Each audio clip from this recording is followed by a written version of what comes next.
through 21, where Jesus warns his disciples of what we call the leaven of the Pharisees and Herod. That's verse 14 through 21. And we indicate that leaven was, in various contexts, a synonym for corruption. Leaven was a synonym for corruption.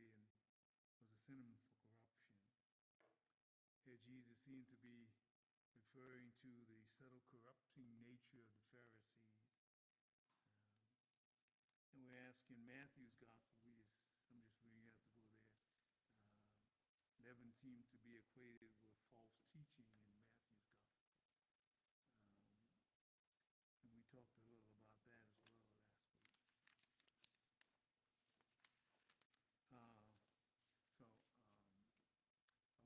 I want to look at verse 27 to 30 in the same chapter, just review that. These verses represent a major climax in this gospel. Verse 27 through 30 represents what I call a major climax of this gospel. And there comes a time when one is put to the test. As I said, for you to read it. So he immediately sent his disciples away. Execution of them in Mark 27 through 30. And the apostles, in verse 30, the apostles gathered around Jesus and reported to him all that they had done and all the things that they had, all what they had taught. And because of so many people who were coming, Jesus asked them, let's come away for yourself and get some rest. Really, I'm paraphrasing. But the verse of that is that in that particular time, Jesus had compassion on them, recognizing that they had been out in the field working. And it's important for us to understand, let me say something about that later, that even the disciples working feeding, they needed time for rest. And so Jesus recognized that they needed time for rest. So in the end of Mark chapter 8, Jesus tells his disciples that they're not merely many things worth living for, but some things worth dying for. The end of Mark chapter 8.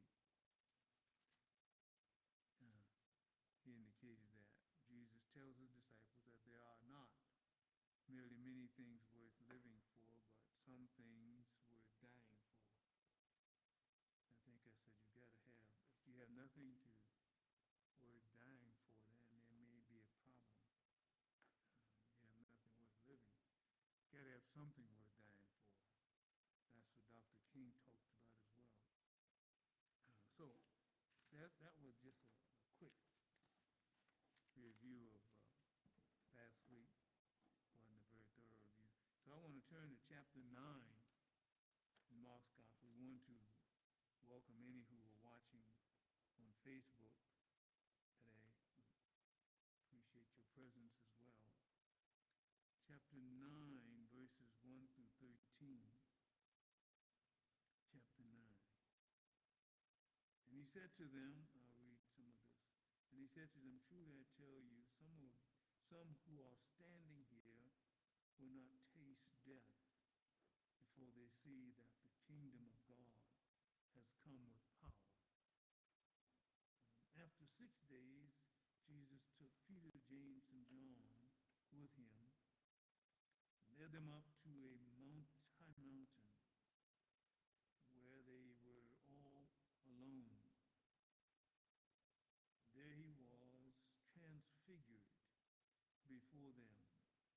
His clothes became dazzling white, whiter than anyone in the world could bleach them. And there appeared before them Elijah and Moses, who were talking with Jesus.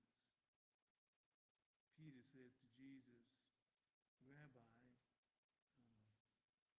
that's the translation